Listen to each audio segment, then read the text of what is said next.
हकायक TV में आपका मेज़बान एहसान बदालवी। हमारे साथ आज मियां मजीद साहब जो PTI से ताल्लुक़ रखते हैं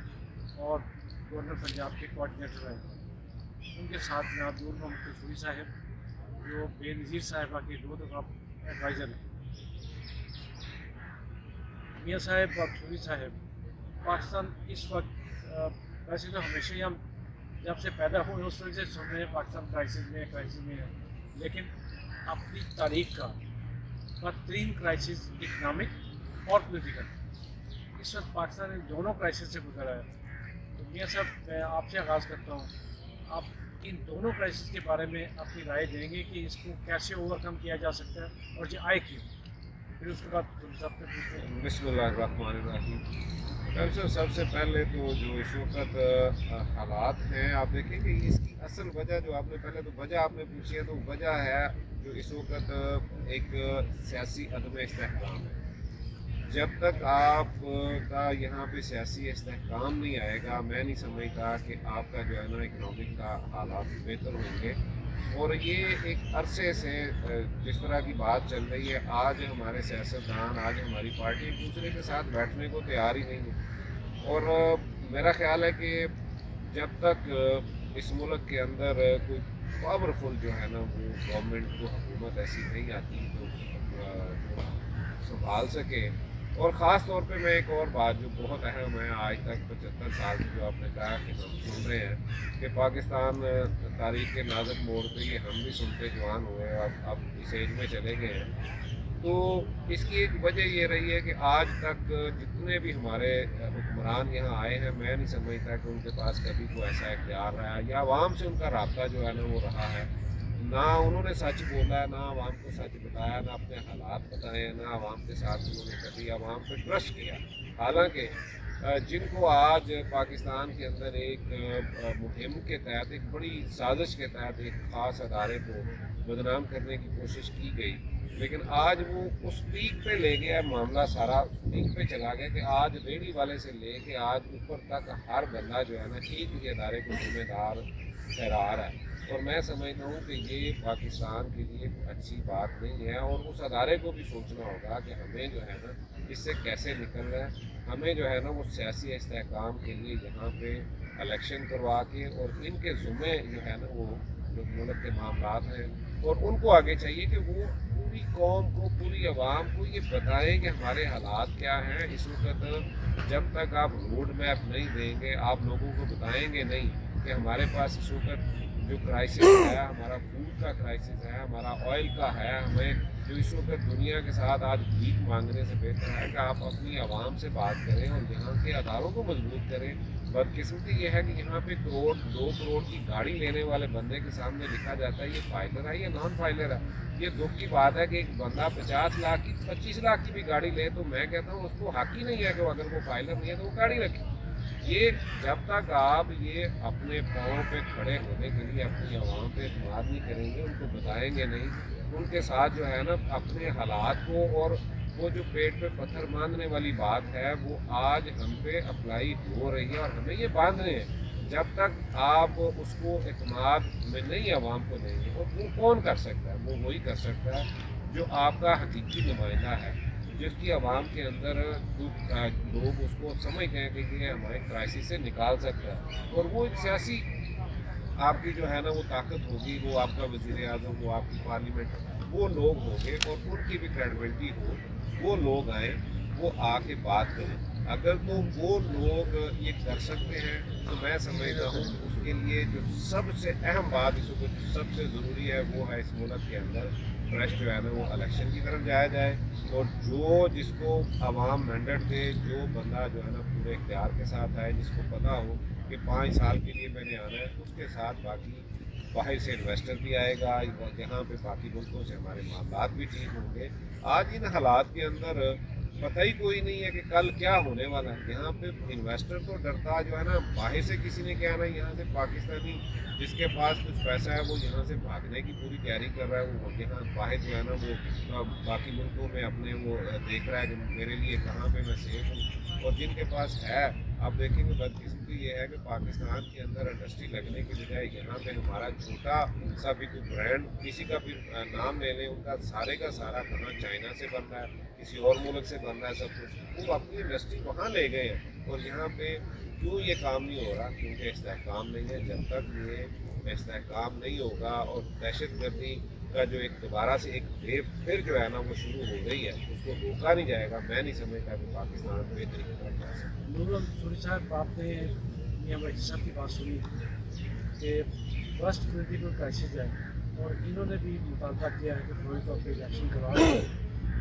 फिलहाल इलेक्टेड गवर्नमेंट को सपोर्ट कर दिया जाए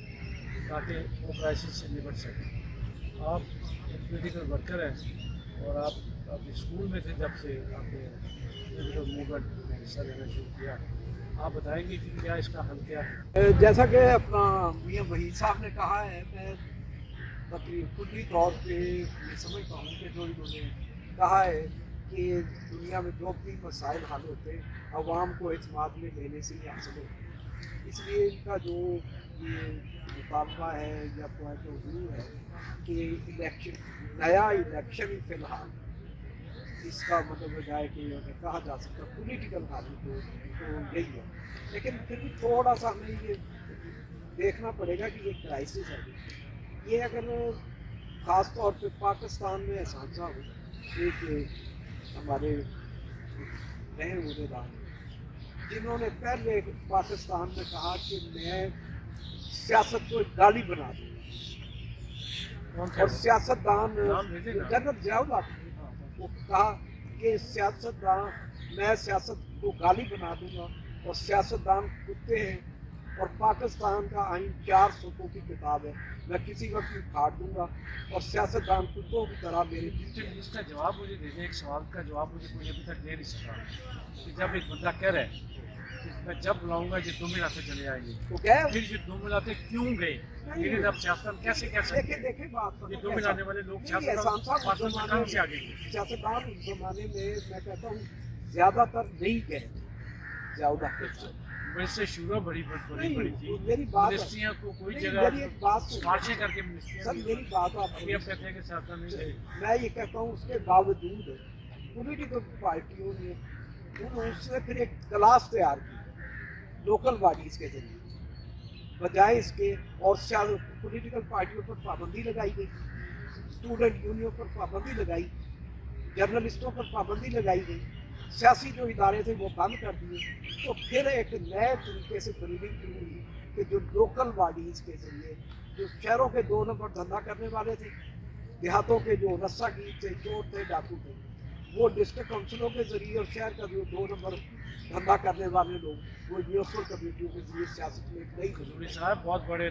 नाम सियासतदानों के शामिल थे उसमें, और सबसे पहले जमात इस्लामी शामिल हुई थी। नहीं, मेरी आप अर्ज सुन लें तो ये है कि फिर एक नया एक कल्चर उसमें डिवाइड किया कि आप कुछ ना करें,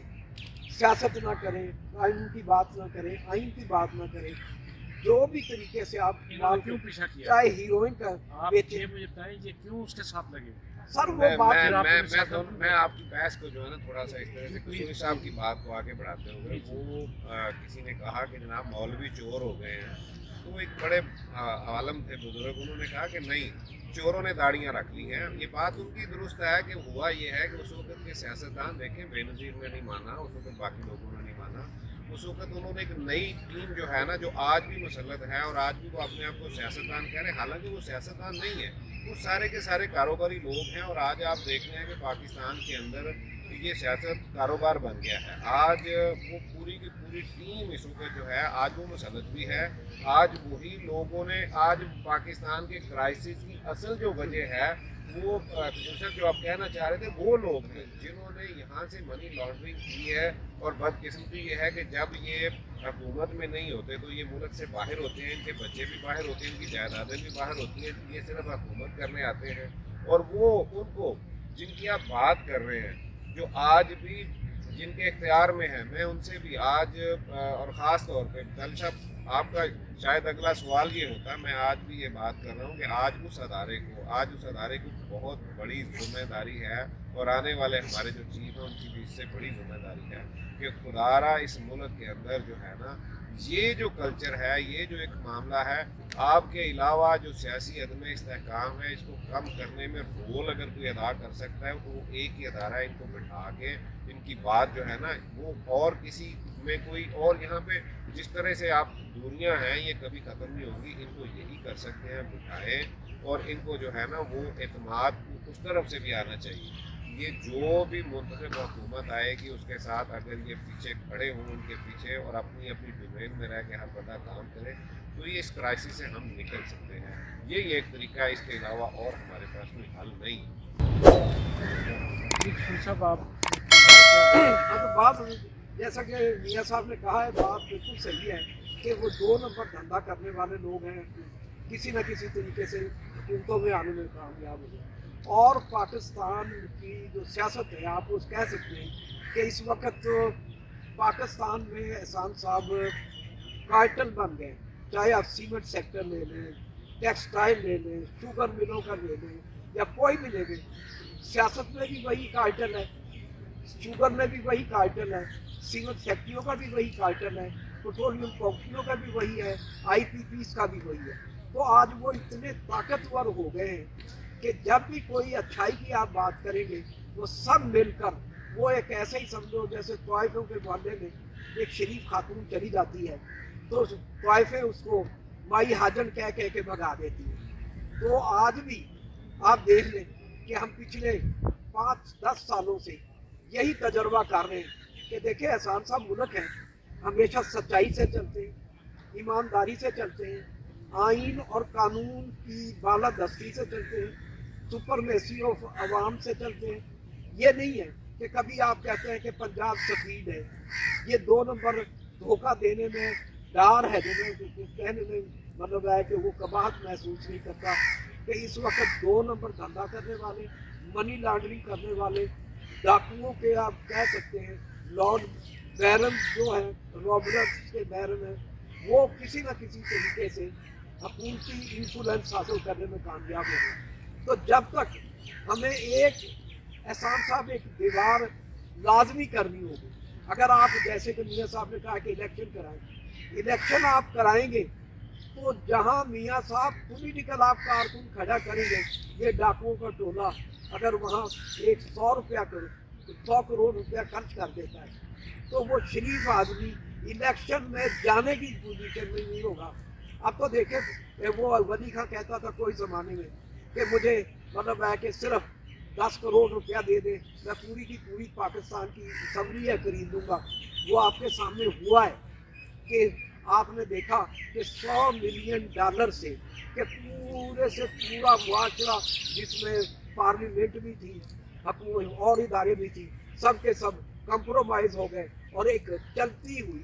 لیگل لیجٹیمیٹ عوام کی حکومت اس کو انہوں نے ہٹا دیا۔ تو میں یہ سمجھتا ہوں کہ جس طریقے سے اب ڈاکوؤں کو پھر سرٹیفکیٹ دینے گئے، جیسے سلمان شہباز آیا ہے، اسحاق ڈار آیا ہے، شہباز شریف کے کیس ختم ہوئے ہیں، نواز شریف کے کیس ختم ہوئے ہیں، اگر یہی رکھنا ہے تو احسان صاحب لوگوں کو پہلے بھی یقین تھا کہ ان ڈاکوؤں نہیں آنا ہے، یہی لوگ بہتر ہیں۔ تو میں یہ سمجھتا ہوں کہ ہر طریقے سے اچھائی ہے تو وہ اس کی طرف لوگ نہیں جائیں گے اور بادل ناخواستہ اسی برائی کو ہی قبول کریں گے۔ وقت کی کمی کی باعث ہمیں یہ پروگرام یہی ختم کرنا پڑ رہا ہے۔ ہم معاشی کرائسس کے لیے ایک علیحدہ پروگرام آپ کی خدمت میں پیش کریں گے۔ امید ہے کہ جیسا اس سیاسی بدحالی کہہ لیں اور سیاسی دیوالیہ پن کہہ لیں، اس پہ ہم نے بات کی میاں وحید صاحب نے اور نور منصوری صاحب نے۔ ہم معاشی جو بدحالی ہے اور جو ہم اس کنارے پہنچ چکے ہیں جہاں ڈیفالٹ ہونے کا خطرہ ہے، اس کے بارے میں بھی قوم کو حقائق سے آگاہ کرتے ہیں۔ بہت شکریہ میاں صاحب آپ کا، بہت شکریہ اور ناظرین آپ کا۔